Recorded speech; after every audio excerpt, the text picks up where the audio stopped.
Olá, pessoal. Sou Ricardo Oliveira, especialista em marketing industrial há 12 anos. Quero trazer para vocês histórias e desafios da vida real dentro das fábricas.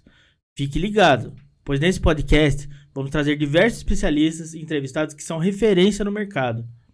Teremos muito conteúdo e com certeza vai contribuir para que você supere os desafios dentro da indústria. Então não deixe de se inscrever e acompanhe toda terça-feira às 17h51 no canal Indústria SA.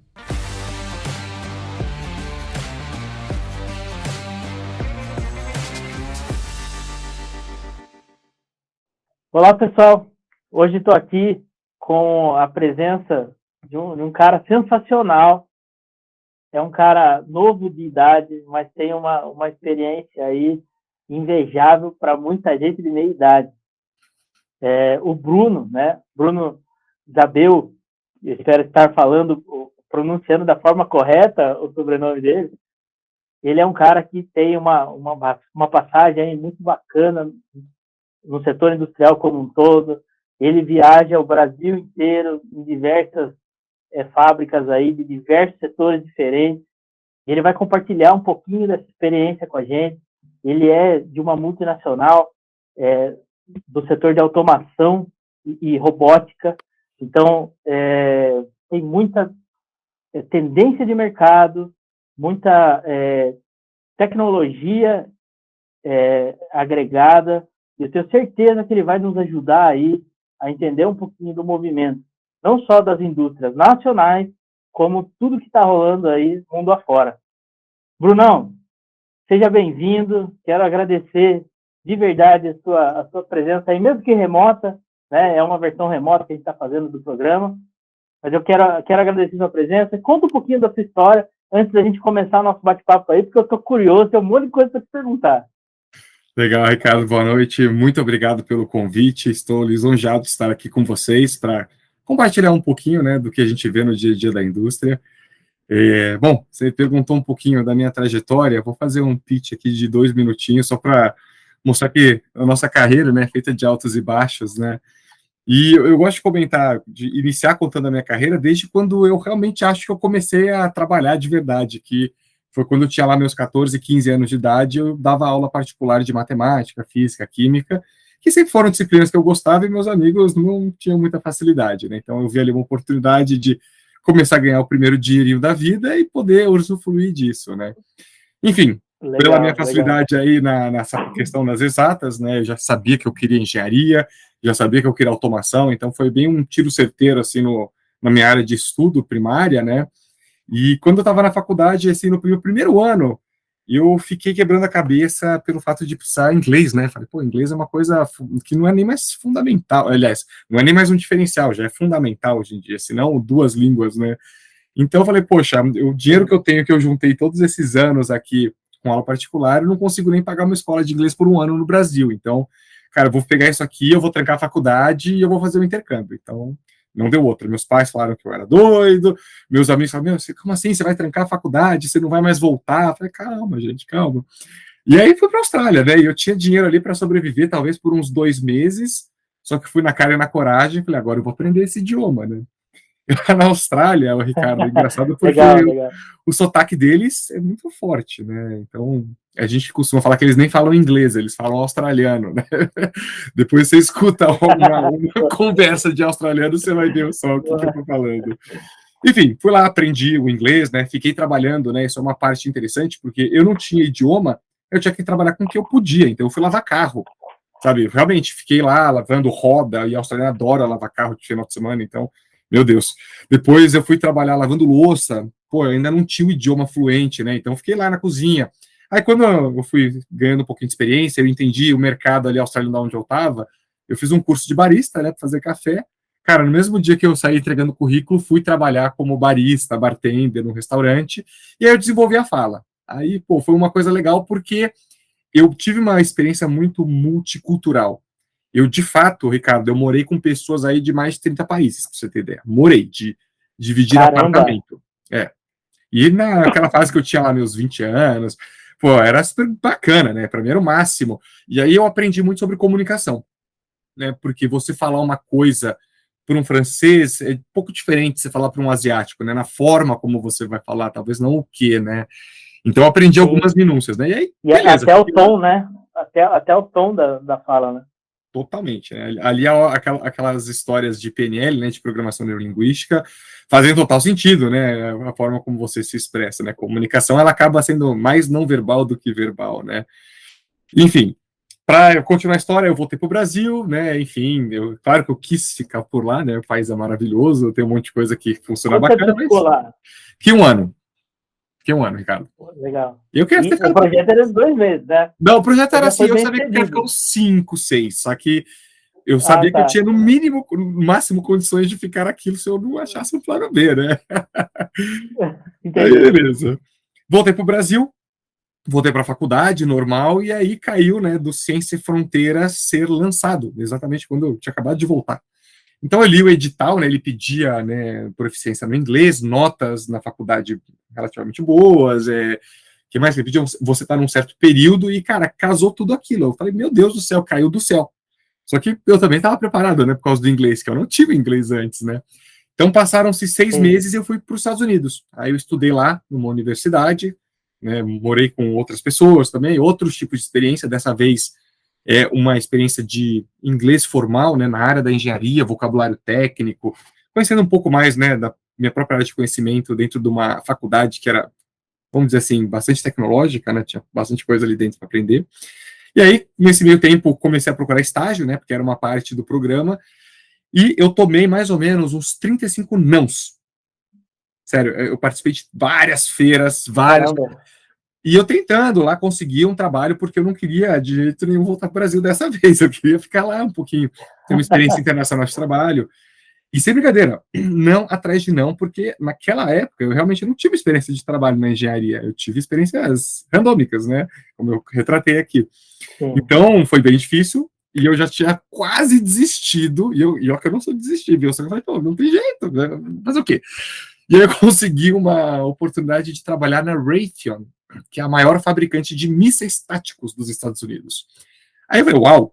Então, caramba, uma indústria bélica americana. Eu falei, pô, isso aqui é curioso, no mínimo, né? E era um programa de desenvolvimento de liderança e tal.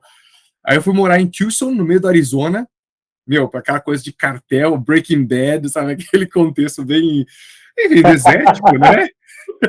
E eu tava morando em Hoboken, que era em New Jersey, né? Então foi uma mudança total para mim essa de vida.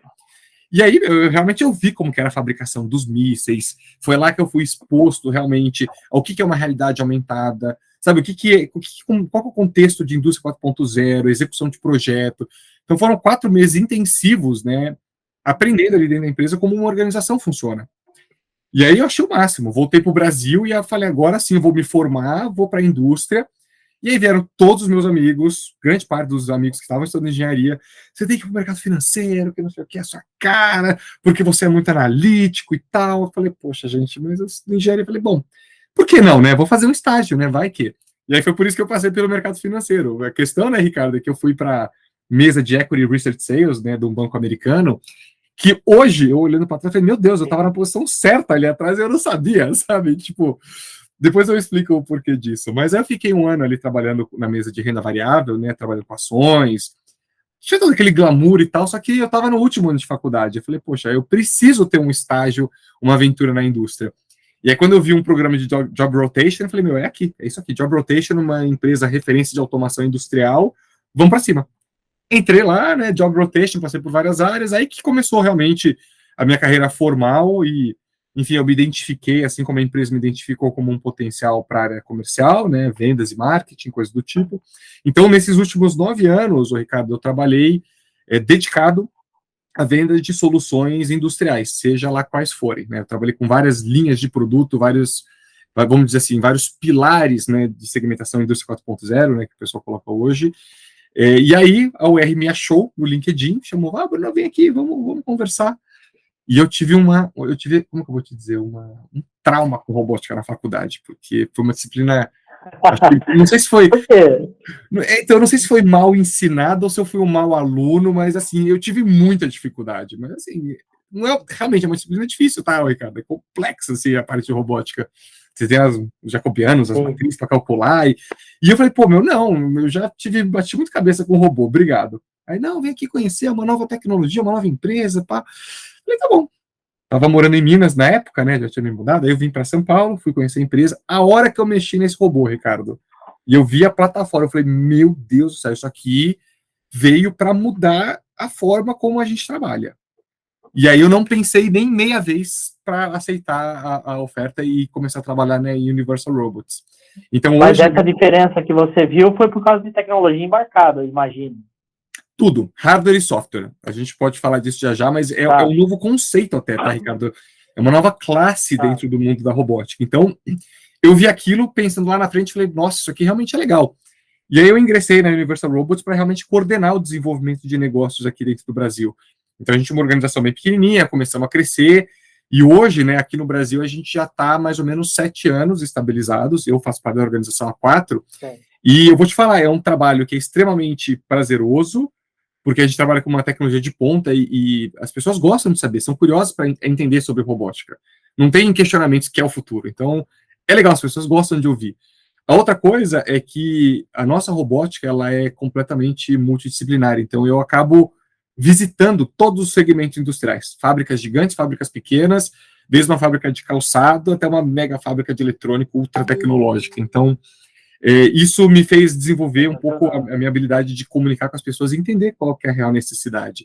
Então, hoje, assim, o valor que eu consigo trazer, não só para a empresa, né, mas assim, para o meio que eu trabalho, é criar ecossistemas fortes, porque eu hoje desenvolvi rede de parceiros que usam tecnologias de formas diferentes, eu consigo enxergar como resolver determinados problemas, né? Então, esse é o resumo da ópera. Cara, sensacional. Você começa a falar, começa a passar um filme na cabeça. Porque assim, né? Primeiro pela sua trajetória. Você já é um vitorioso pela garra e dedicação de correr atrás. Muita gente, enquanto fica, né, falando um pouquinho de carreira, enquanto muita gente fica sentado reclamando, você foi lá e fez o negócio acontecer e falou, não, é isso que eu quero, correu atrás e chegou onde chegou. Né? E bati a Então, cara muitas primeiro, vezes, parabéns. Né? Sim, mas faz parte, né? Claro. Você não teria a maturidade que você tem hoje se tudo tivesse dado certo. Eu vejo dessa forma, né? Se tudo tivesse sido muito fácil, tudo tivesse dado certo, você provavelmente não estaria onde você está hoje. Né? Acho que o primeiro ponto é esse. Mas o segundo ponto, né? A UR é uma empresa, na minha visão, altamente disruptiva. Eu gostaria de aproveitar esse momento, não só para trazer esse ensinamento e essa inspiração às pessoas que, de repente, estão trabalhando para elevar suas carreiras, mas também os gestores e diretores que estão nos ouvindo, eles também possam entender o quanto a automação ela é importante, e a robotização também, obviamente, incluo isso no pacote.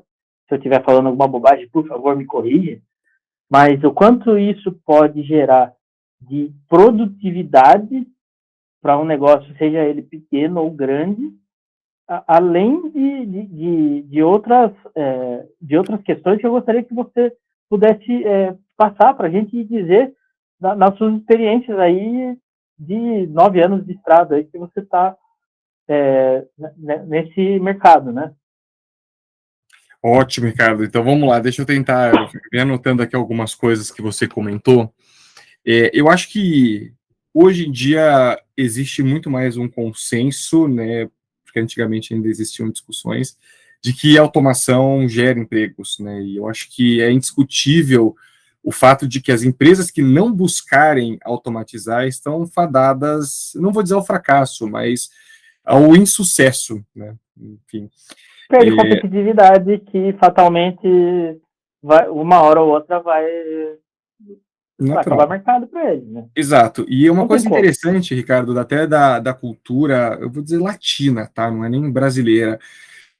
As pessoas avaliam projetos, às vezes, de forma muito imediatista. E a tecnologia, por mais que ela seja disruptiva, né, os ganhos, eles vêm com o tempo, eles vêm de forma até incremental. Então, é necessário uma mudança de mindset dentro da cultura da empresa para que ela faça cálculos de payback de uma forma mais correta. O que eu quero dizer com isso? É muito comum a gente escutar hoje na indústria, assim, pô, esse projeto se paga em 2 anos? Ah, se paga, legal, a gente vai adiante. Se não se paga, não vou fazer isso.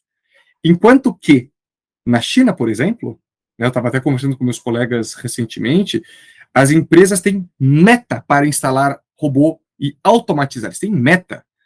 Tudo bem, payback é um pouco maior que 2 anos, não estou nem aí, você tem que robotizar, porque a gente tem que reduzir custo. Porque, querendo ou não, né, Ricardo, se nós aqui no Brasil hoje estamos, sei lá, com quantos milhões de habitantes, daqui 5, 10 anos a gente vai ter mais. Então a gente vai ter mais consumo, as empresas vão ter que crescer mais. Então a empresa brasileira, hoje, que busca a automação como uma saída para trazer eficiência operacional, reduzindo esse custo, né, vamos dizer assim, melhorando o OPEX, melhorando a qualidade do produto, no final das contas é quem vai ser soberana. E não faltam estudos, né, para comprovar isso, né, até eu cito em algumas apresentações uma estudo que foi feito por uma empresa espanhola, me esqueci agora o nome, depois eu posso pegar a referência para mostrar para vocês. Eles estudaram 2.000 empresas europeias ao longo de 30 anos de história. E eles separaram essas 2.000 empresas em grupos que adotaram automação e grupos que não adotaram. O resultado é simplesmente bizarro, porque você pega lá desde os anos 90 até aqui 2020, as empresas que adotaram automação, elas cresceram em mais de 40%. E as empresas que não adotaram, elas encolheram em mais de 70%. Então, assim, é uma disparidade. Quando não fecharam, né? Quando não fecharam. Quando não fecharam. Então eu acho que, assim, essa é a perspectiva hoje da automação, né, no que tange a relevância e a importância. Né? Então, não sei se eu consegui abordar a sua pergunta, se você quiser que a gente divague um pouquinho mais, destrinche algum ponto, fica à vontade.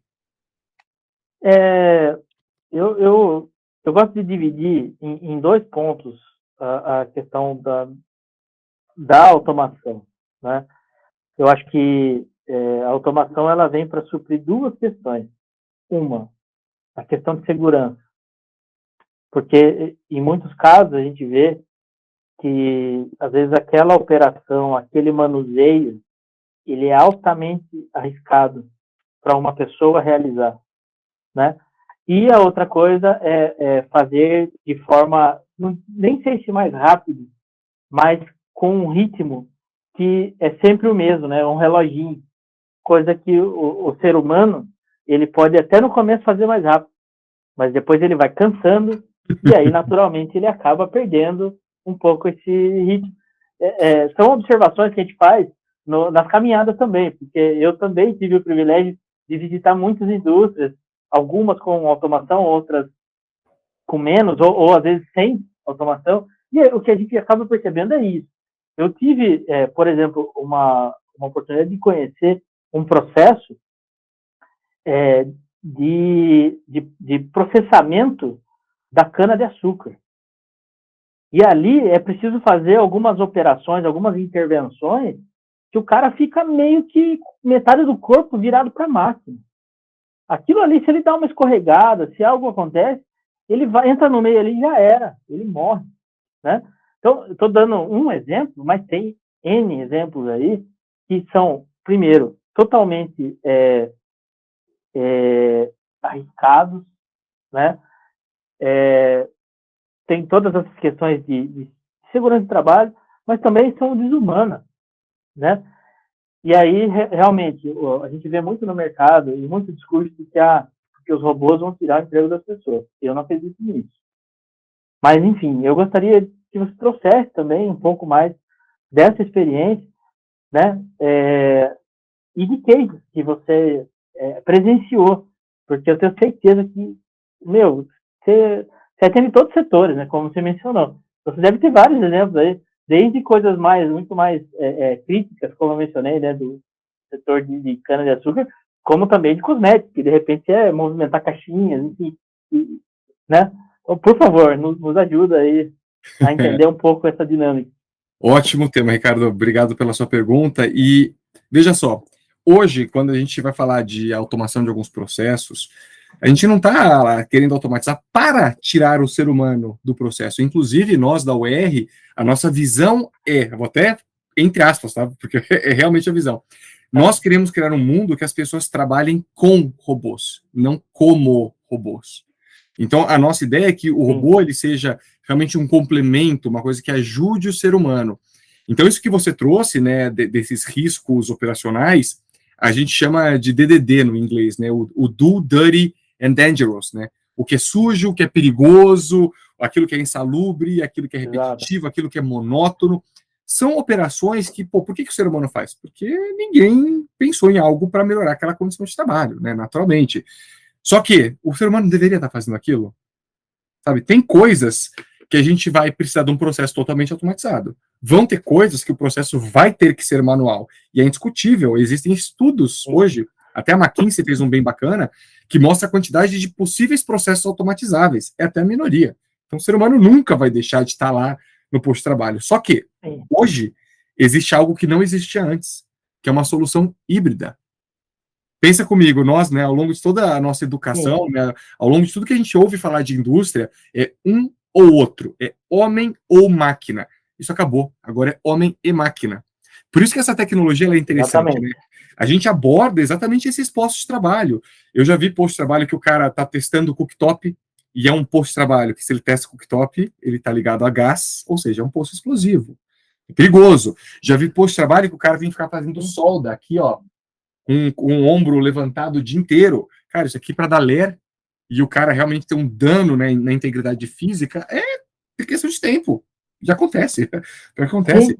Gente que paletiza, você fala, pô, mas a caixinha que o cara fica paletizando pesa só 5 quilos. É, amigão, mas o cara paletiza 10 caixas por minuto durante 6, 7 horas por dia. Ele manipula 3 toneladas por dia. Né? Então, eu fui até Manaus, fui uma fábrica ali que eu vi o cara na cabine de pintura do equipamento. Ricardo, eu fiquei sentido quando eu vi aquilo, porque estava um calor de uns 40 e poucos graus, né, como nós sabemos, ali na região norte do país, abafado, né, Manaus. É terrível. O cara com uma roupa, assim, que você não acredita, dentro de uma câmera pintando. Eu falei, gente do céu, isso aqui, coitado desse cara, ele não tinha que estar aí. O que esse cara tá fazendo aí dentro? Né? Então, assim, essa questão desses trabalhos que abordam segurança do trabalho é um dos nossos principais focos. Não só por uma questão, né, do próprio operador, né, que pode se machucar ou eventualmente ter algum tipo de dano irreversível, mas também para a empresa, porque a gente sabe aqui no Brasil quanto que sai o custo trabalhista, né, e, enfim, a empresa poderia ter evitado um acidente, ter investido em tecnologia e pelo mesmo custo, às vezes, né, vamos colocar dessa forma, às vezes o cara teve um acidente, foi processado, está tendo que pagar a indenização.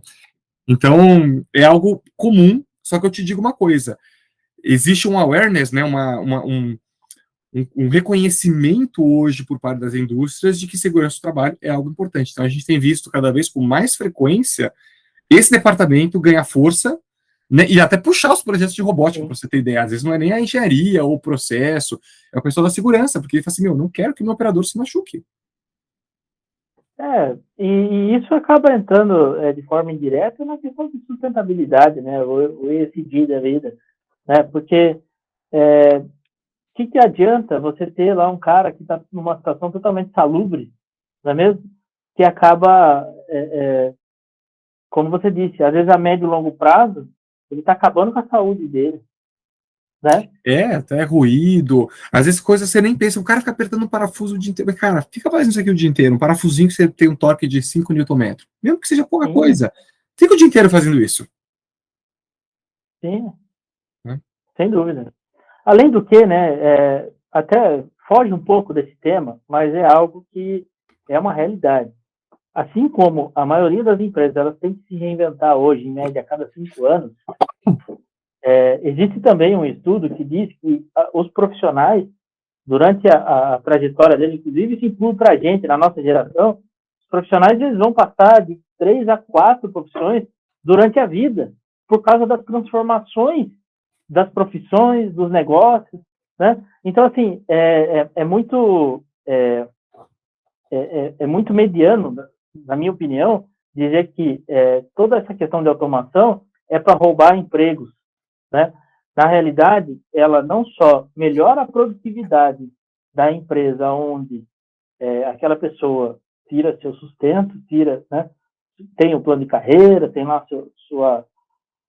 sua vida de trabalho, mas, por outro lado, também acaba eliminando realmente trabalhos que chegam a ser até desumanos, que a pessoa acaba se sujeitando a fazer, porque, porventura, não teve uma oportunidade, né? Então, esse é um ponto que eu acho que é super bacana, né, da gente abordar, mas eu gostaria que você comentasse um pouquinho do portfólio que você tem, tá? O que consiste o portfólio hoje da UR? Como funciona, por exemplo, se uma empresa de pequeno, médio porte quiser contratar vocês, quais são os caminhos, quais são as recomendações? Nos ajuda a direcionar aí, porque tem muita gente também que nos ouve, ou nos assiste, né, que acaba levando em consideração esse ponto. Pô, de repente, acaba sendo um fornecedor aí potencialíssimo para um projeto futuro, ou enfim, tá? Ótimo, legal, Ricardo. Eu vou fazer o seguinte, eu vou puxar um gancho do nosso último tema para esse, tá? Vou fazer um complemento e já entro nesse tema. Né, isso que você estava falando, né, das profissões, né, de nós profissionais passarmos por diversas áreas ou profissões ao longo da carreira, eu tenho uma frase, né, que um mentor meu me passou uma vez e me marcou muito. Ele falou que o profissional de maior sucesso do futuro é aquele capaz de aprender a desaprender para reaprender. Olha que legal. É legal essa frase? Muito bom, muito bom. Então, e é fato, novas tecnologias vão surgir cada vez mais rápido, a gente vai ter que esquecer um pouco os costumes antigos e olhar para o novo. E aí, nisso eu puxo o gancho, né, da questão de capacitação. Hoje, qual que é o nosso grande diferencial com esse tipo de robô que eu já vou apresentar? A gente criou uma interface que é tão simples que até uma criança de 4, 5 anos já consegue começar a mexer. É comparável ao uso de um smartphone. Então, aquela coisa de, tipo assim, pô, tem que preparar um profissional para ser robotista. Esse profissional para ser robotista daquele robôzão clássico leva anos para ficar pronto e tá preparado. O profissional para trabalhar com a nossa tecnologia se prepara muito mais rápido. Porque o nosso foco não é, pô, vamos lá, escovar bit, programar robô. Não, o nosso foco é resolver problema, é solução. Qual que é o problema dessa fábrica? Como que a gente resolve? Tá, legal. E a gente olha para isso. Então, agora indo para a sua pergunta, né, sobre a questão, né, do portfólio. Antes de falar do portfólio, eu acho que eu preciso desmistificar aqui uma coisa que é importante para os nossos espectadores e ouvintes, que é a diferença entre a robótica clássica, que é o que sempre existiu até hoje, para a robótica colaborativa, né? Porque eu falei para você no comecinho que era uma outra coisa, e eu não falei o que é, né? Então, deixa eu explicar o que é para fazer sentido para as pessoas, né? Então, pessoal, o que acontece, né? A robótica, a gente tem indícios, né, que a robótica, na verdade, ela começou a ser pensada pelo homem no século V a.C. Aí você fala, pô, Bruno, naquela época não tinha nada de eletricidade, como assim automação? Claro, é uma coisa mais literária, mais conceitual, porque foi uma primeira máquina de lavar que o ser humano tentou fazer. Ou seja, o ser humano buscou uma máquina para fazer um trabalho que ele não gostava ou não queria fazer. E aí, realmente, na década de 70, impulsionado pelo segmento automotivo, surgiu a robótica, né? As células robotizadas para fazer solda e tudo mais. E o que o robô, para que surgiu o robô? Para fazer trabalhos sobre-humanos. Então, os robôs que a gente tem hoje nas fábricas, eles fazem coisas que nós não damos tanta conta de fazer, que é o seguinte, movimentar coisas muito rápidas, como é o caso de um robô Scara, né? O robô Aranha, um robô muito rápido, ou manipular coisas extremamente pesadas. Você pega um robô na siderurgia, um tarugo pesa toneladas, né? Então, pô, tem que ter um robô parrudo para isso. E aí, onde que entra o robô colaborativo, meu Deus? Para que surgiu, né? Enfim, um robô um pouco de menor porte, né? O pessoal que conhece, já viu na internet alguma coisa, fala, pô, mas é um robô que parece de brinquedo. Mas não, ele é um robô industrial que serve para outras coisas, tá? E aí é onde eu vou chegar. Né? Esse tipo de tecnologia... Opa! Você tá aí, Ricardo? Voltamos. Desculpa, acho que teve algum delay aqui. Então vamos lá, retomando aqui a linha de raciocínio. Então, esse tipo de robô, ele se difere muito dos outros porque a gente tem 4 coisas diferentes. Uma delas é uma flexibilidade. É um robô leve, é um robô que vai pesar aí dos seus 11 quilos aos 30 quilos, então, pô, você pode carregar na mão, pode colocar num cavalete com rodinhas. No viés mais tecnológico, a gente pode colocar o braço robótico em cima de um veículo autônomo móvel. Hoje eles são chamados de AMR, né, os Autonomous Mobile Robots, que antigamente eram conhecidos como AGV, que segue trajeto, né, são tecnologias diferentes, é a evolução da AGV. Então, assim, a questão de você poder ter um robô móvel ele não precisa ficar lá chumbado, parado na fábrica. É uma coisa diferente. Caramba. É diferente. Ninguém nunca teve isso, sabe? A gente tem uma estação de paletização móvel, Ricardo. O cara pega um finzinho de esteira, bota o robô ali do lado, leva numa paleteira e, sei lá, se a linha tá parada, ele leva a paleteira para uma segunda linha. E é fantástico, porque pode ser uma solução standalone, pode ser integrada, né, no sistema de automação do cara, enfim, não tem problema nenhum, mas a gente tem um robô que pode servir para várias coisas. Então é um investimento de alta liquidez. Não é uma máquina que foi comprada para fazer fralda daquele formato. Não é uma máquina para encapsular café que vai fazer aquilo. É um braço robótico que pode ser usado para qualquer coisa, em qualquer lugar, inclusive em duas funções diferentes no mesmo dia. A gente tem casos que uma empresa usa o robô para encaixotar pela manhã e no turno da tarde leva o robô para tirar produto da injetora plástica. Então, olha que fantástico a questão da liquidez, né? Você está me acompanhando, Ricardo? Perdão? Cortou um pouquinho, mas eu consegui pegar. Nossa, cara, e o pior é que a gente tá. Eu e você acho que estamos com internet boa e ainda assim está dando essas falhadas, né? Pois é, dá uma impressão que é a questão da conectividade mesmo, né? Mas enfim. O Teams, o Meets, ele costuma consumir mais banda do que outras plataformas. Pode ser isso? Mas você sabe que a gente acabou homologando o Meet, que ele acaba consumindo menos do que o Teams e outras. Caramba, comigo trava mais. Olha que coisa interessante, olha só. Olha. Bom, mas vamos retomar aqui para a gente não perder o fio da meada. Então, esse é a primeira coisa. A segunda é segurança embarcada, ou seja, o robô ele é um equipamento de segurança. Se ele colidir com a pessoa, ele para. Então, ele não precisa daquela jaula, ele não precisa daqueles elementos de segurança. Então, é uma solução mais enxuta. Tem menos componente, e se tem menos componente, tem menos coisas para quebrar, tem menos coisas para se aprender a mexer. Então, a gente sempre busca a simplicidade numa solução. Então, segurança embarcada é ponto-chave. Ainda mais quando a gente fala de NR12, Brasil, coisa do tipo, né? Por último, por fim, a gente tem as últimas duas coisas que são, né, o fato de ter uma solução bem compacta, né, trabalhar junto com pessoas e também ter uma solução... Opa! Então aí, Ricardo, tá muito ruim para você. Quer que eu recomece esse trecho das diferenças? Acho que é legal. Sim, se você puder... A próxima vez, Ricardo, eu vou até vocês, eu vou levar um robô para a gente colocar aí na mesa, para mostrar pro pessoal o robô aí em cima, tá bom? Melhor. Aliás, já fica o convite, viu? Porque assim, você não tá tão distante, você tá no ABC, ou não? Você tá onde? Eu fico em São Paulo, capital mesmo. Então, nós estamos aqui em Sorocaba. Tá? Ó, e você fica fácil, o Gustavo tá vizinho de vocês aí, ele fica em Curitiba, aliás, Campinas. Campinas é pertinho aí para vocês, né? Pô, pertinho. Legal. Então, faremos então a versão presencial na próxima. Exato, eu gostaria de marcar uma versão presencial. Mas vamos lá, vamos seguir o raciocínio, até porque as nossas gravações elas estão em torno de meia hora, 40 minutos, então assim, não dá para passar tudo, não é mesmo? Então, como é tão abrangente, acho que dá um segundo episódio tranquilamente. Coisa demais para falar, cara, nossa. Tem coisas, tem as curiosidades ainda, sabe? As coisas estão ao redor, que a gente não está nem falando ainda, né? Sim. A gente está construindo o conceito aqui com o pessoal, né? Mas legal. Mas, ele continua gravando, vamos tocar o barco. Mas então eu vou recapitular aqui, então, Ricardo, para a gente explicar, então, as diferenças, né, dessa nova classe, né? O que tem de novo aqui. Né? Então, só retomando o fio da meada, robozão, ele foi criado para fazer coisas que o ser humano não consegue fazer. E para que veio o colaborativo, então? Ele veio para fazer algumas outras tarefas. Depois até vou contar uma curiosidade de como que a empresa foi concebida, tipo, de onde que veio a ideia de criar esse robô? Daqui a pouco eu conto, porque é legal.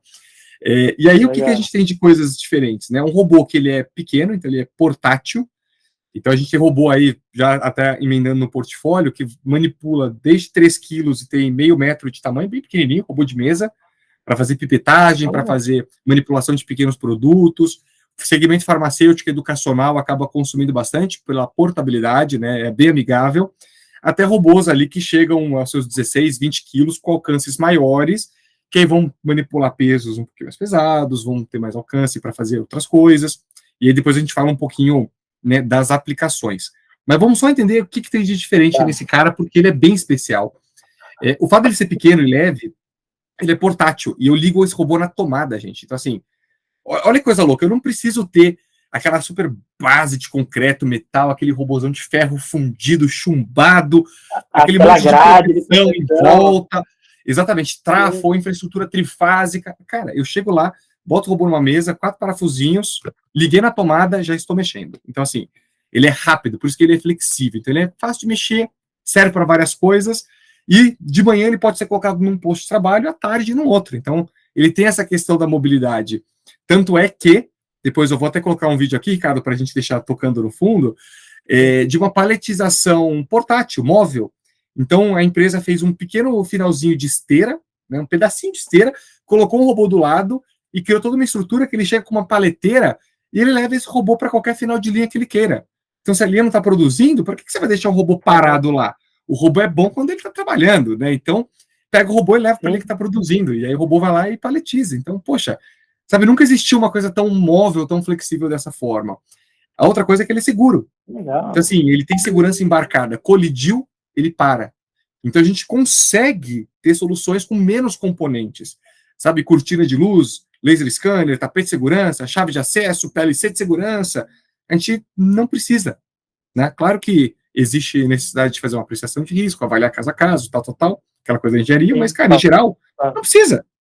Então, a solução tem menos componentes, ela fica mais enxuta, fica mais simples, é mais simples para o pessoal da operação, é mais simples para a manutenção, é mais simples para todo mundo. Então, a gente busca esse viés e sempre trabalha de uma forma compacta, tendo uma plataforma de alto nível que é muito fácil do pessoal mexer. Tanto que eu comentei que uma criança de 6, 7 anos já consegue mexer no robô porque já sabe mexer num celular, né? Então, a gente tem essas diferenças da plataforma antiga. Então, eu queria deixar isso aqui bem claro para falar que os usos são diferentes, tá? E nós somos muito críticos quando algum cliente vem para nós e fala assim, quero automatizar aqui. Se não for uma aplicação propícia para um cobot, que é como a gente chama, a gente fala, pessoal, legal, mas eu acho que você estaria melhor conversando com uma empresa de robótica clássica ou uma empresa de máquinas especializadas. Então, a gente faz essa avaliação, né? Então, agora entrando, né, mais no mundo do portfólio de como que a gente atua, nós vamos, né, para todas as fábricas, por isso que eu viajo bastante, né, para olhar o processo. E aí a gente pergunta para o cliente, cara, o que você precisa resolver aqui dentro, né? Às vezes tem clientes que sabem, tem clientes que não sabem, e normalmente eu falo que os problemas se resumem em 3. São 3 problemas que a robótica normalmente resolve. A gente vai falar de problemas relacionados à segurança do trabalho, que é aquilo que a gente estava comentando alguns minutos atrás. A gente vai falar de qualidade, e a qualidade é assim, tem que inspecionar o produto, tem que estar tudo no lugar, tem que testar o produto, algo que, assim, se o ser humano não prestar atenção, vai dar problema, né, na produção. E problema de qualidade é sério, porque, imagina, você compra um cooktop novo, uma TV nova, ela vem quebrada. Você fica louco da vida, você compra um produto novo, você vai lá nas redes sociais e fala... Então, qualidade é tema quente. E o terceiro é produtividade, né? Às vezes o cara precisa produzir mais com menos e melhor, né? Que é o tema de hoje. Então a gente chega aí, o que você quer resolver? Se o cara não sabe, eu começo a questionar, né? Fala assim, não, mas e aí, como que funciona isso? Tá. A gente já mais ou menos sabe, né? Olhando o processo, já mais ou menos tem uma ideia de onde pode ter problemas produtivos, né? E aí, com isso, a gente começa a identificar, né, qual que é a parte do processo que valeria a pena, né, um projeto com cobots, coisa do tipo, se for do interesse da empresa, claro. E a gente junta várias equipes, tá, Ricardo? Porque a decisão de um cobot, né, de um robô, de uma automação desse nível, não é uma pessoa que toma, a gente tem que convencer várias pessoas. Então, a gente fala com produção, fala com engenharia, falamos com manutenção, temos que falar com segurança do trabalho, temos que falar com qualidade, às vezes temos que falar com o RH. Então, é todo um trabalho, né, da gente colocar tudo numa mesa redonda e falar assim, gente, qual que é o objetivo corporativo? Qual que é o objetivo da empresa? Onde está a missão de vocês, a visão? Onde vocês querem chegar? Tá, é lá. Como que isso cascateia para cada uma dessas áreas? Tá. Ok, como que a robótica vai ajudar cada KPI de cada um de vocês? A gente ajuda as pessoas a conversarem. Porque, às vezes, o pessoal muito além, né, da simples automação, né? Nenhuma automação é simples, tá, Ricardo? É porque quando a gente mexe com tecnologia, pessoas e processo, né? Essa tríplice, ela é difícil, né? E a gente tem que conseguir coordenar isso. E a empresa, dentro da empresa, às vezes você tem brigas entre departamentos, rixas, sabe, TI, TA, aquela coisa velha, que hoje já não existe mais tanto, né? Que já existe departamento de IoT, né?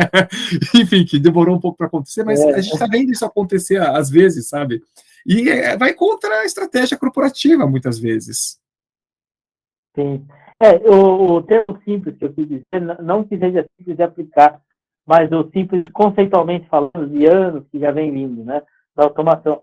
Mas realmente, isso é algo que acaba disruptindo, eu acredito, a cultura de muitas das indústrias aí do mercado, né? Sim. E é legal nisso também, Ricardo, que assim, também para nós é um aprendizado, né? Ver quais são os tipos de clientes também que estão adotando. Existe alguma classificação pela Gartner, né? Dos early adopters, dos innovators, do vast majority. Não sei se você já viu uma curva, né? Enfim, a gente está entrando agora nos innovators. Então, até ano passado, eram só as empresas realmente com aquele viés de inovação na veia que estava consumindo esse tipo de tecnologia. E hoje em dia mudou. Você entendeu? Hoje em dia já é uma coisa que é realidade, a gente já tem uma base instalada super considerável aqui no Brasil, e a gente está vendo uma demanda crescente. Por quê?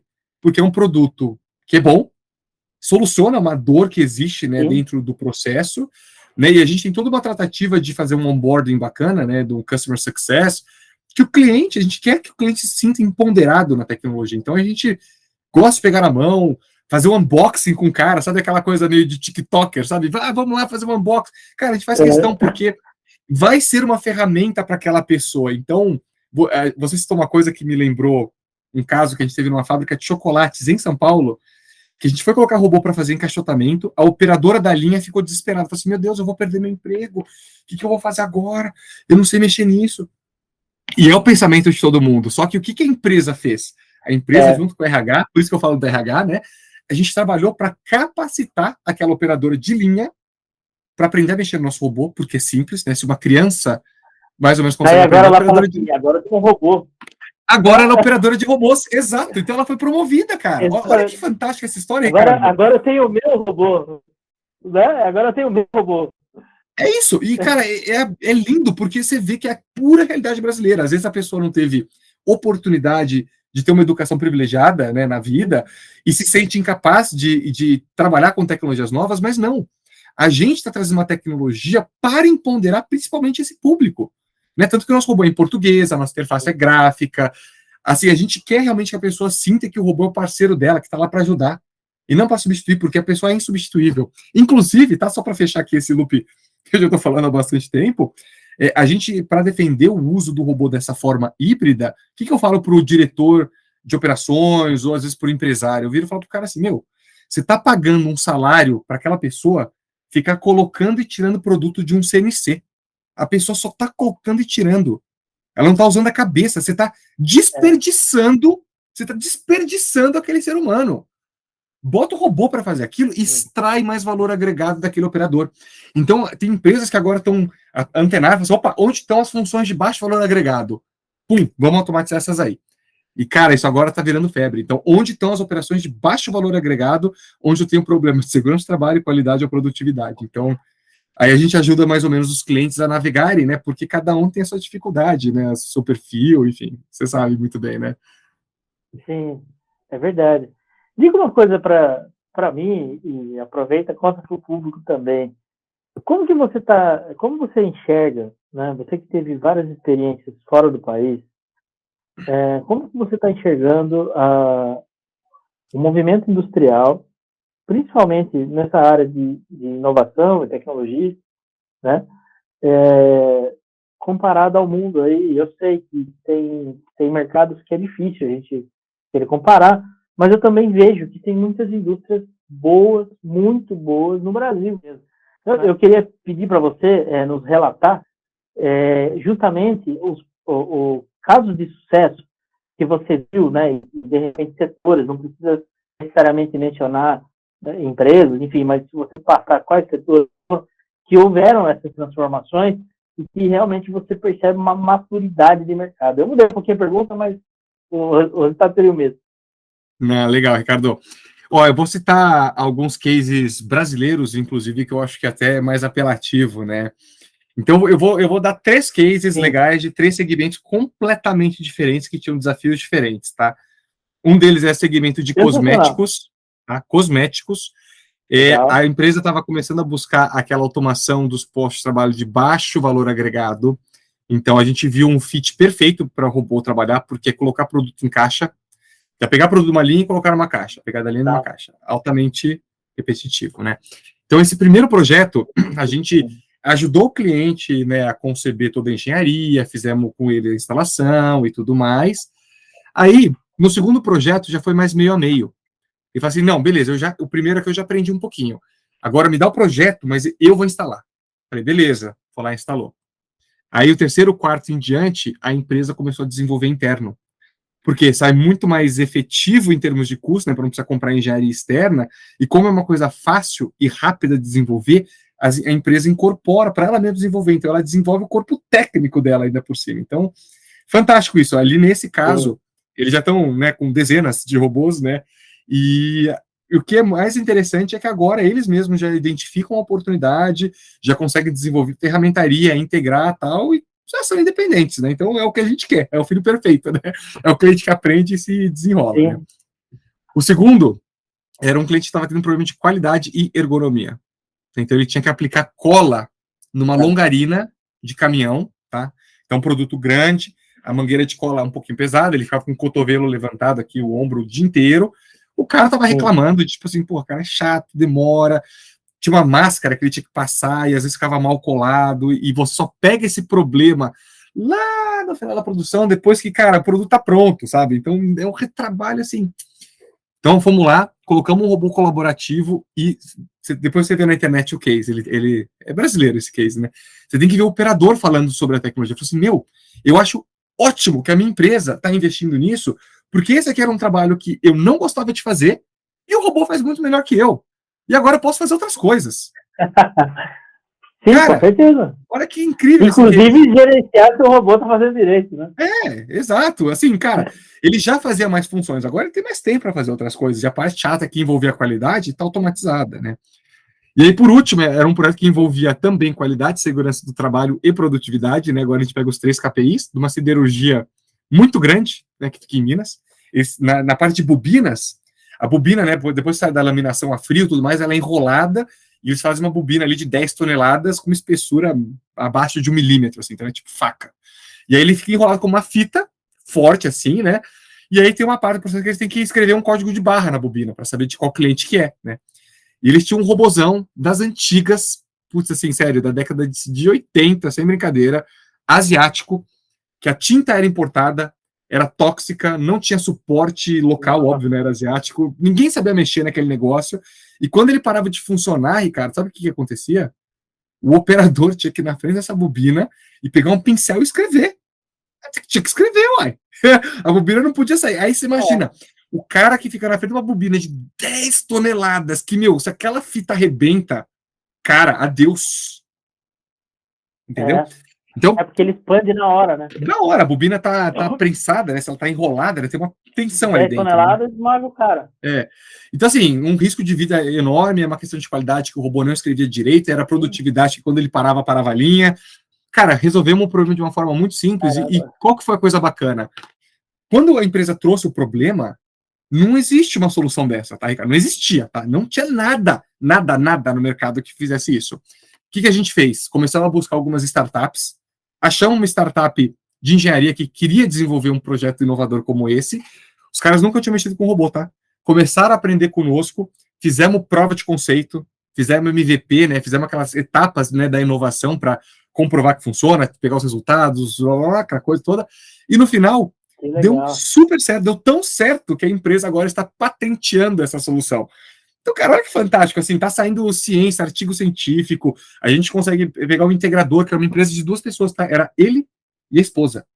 Eles desenvolveram uma solução super inovadora. Então, veja o quão empoderadora é essa tecnologia. Qualquer pessoa pode aprender a mexer nela. Então, você me perguntou lá no comecinho sobre oportunidades de carreira, de trabalho. Cara, tem um oceano azul quase aí pela frente de oportunidades, ainda mais visto, né, o parque industrial brasileiro que está atrasado, né?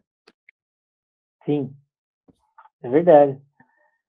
Bruno, cara, sensacional. Toda essa experiência, a gente fica aqui ouvindo esses relatos e vendo. Eu gostaria depois, né, que você mandasse para a gente aquele vídeo que você mencionou, a gente passa alguns trechinhos durante a nossa entrevista. Eu quero agradecer muito a sua presença. Já quero deixar aqui já registrado o convite para a próxima entrevista ser presencial, para a gente não ter esses problemas aí de atraso de conexão, enfim, de congelamento de imagem. O presencial aqui é no tete-a-tete. É bom também. Você vai ter a oportunidade de comer a melhor coxinha do Brasil, daqui de Sorocaba, que é da Padaria Real. Aí sim. Falar. Não ouvi falar, mas já gostei, porque eu gosto bastante de coxinha. Sensacional. A gente toma um chopp artesanal, porque aqui tem mais de 30 micro cervejarias. Já me convenceu, Ricardo, tá fechado. Então, o convite está feito, por favor, venha gravar um presencial também, mas eu tenho certeza que o spoiler que você deu, né, as explicações que você deu, não só valeram muito para motivar quem está buscando uma carreira na indústria, mas também quem está pensando, quem estava na dúvida se deve ou não robotizar, quem deve inovar, quem deve ir para esse viés de automação. Eu tenho certeza que com esse papo já viu que o caminho é esse, não tem muito para onde correr, não é mesmo? É isso aí. E aí, Ricardo, a gente tem ferramentas, sabe, para viabilizar, não só tecnicamente, né, foi tudo que a gente discutiu hoje, né, a gente não falou de nada comercial, mas até para os espectadores saberem disso aí, a gente consegue financiar a solução. Então, hoje existem meios, tanto os governamentais quanto os privados, que a gente consegue escrever projetos e conseguir taxas extremamente agressivas. Então, assim, o pequeno e médio empresário que fala, pô, essa solução não é para mim, não era, agora é. Porque a gente consegue, né, além da quesito técnico que a gente tem ganhos operacionais, ter os ganhos financeiros também com essas manobras, né? E diga de passagem, isso é super necessário, porque o país está numa ascensão, precisa realmente modernizar para a gente continuar sendo competitivo e ser mais competitivo para enfrentar aí a nível industrial esse mundo afora que tem aí, que não brinca em serviço, né? É isso aí. Bruno, foi um grande prazer entrevistar, foi um papo muito bacana, de verdade, foi uma das melhores entrevistas que eu já fiz até hoje, tá? Eu sabia que era um cara novo de gabarito aí, pesado, peso pesado. Eu até comentei aqui com o pessoal, falei, ó, esse cara hoje vai ser fora da curva. Então, boa. Eu queria realmente agradecer, já reforço, gostaria de tê-lo aqui nessa mesa para a gente bater um papo realmente cara a cara aqui e contar um pouquinho mais desse mercado, tá? E até a próxima aí, Bruno. Não, com certeza. E, Ricardo, ó, se prepara porque você vai se tornar um cobotista, tá? Porque eu indo aí, eu vou levar o robô e você vai aprender a programar. Você vai colocar o robô para te servir café. Sensacional, cara. Vai colocar o robô para servir café em 5 minutos, eu prometo. Você vai ver só. 5 minutos. Sensacional. Show de bola.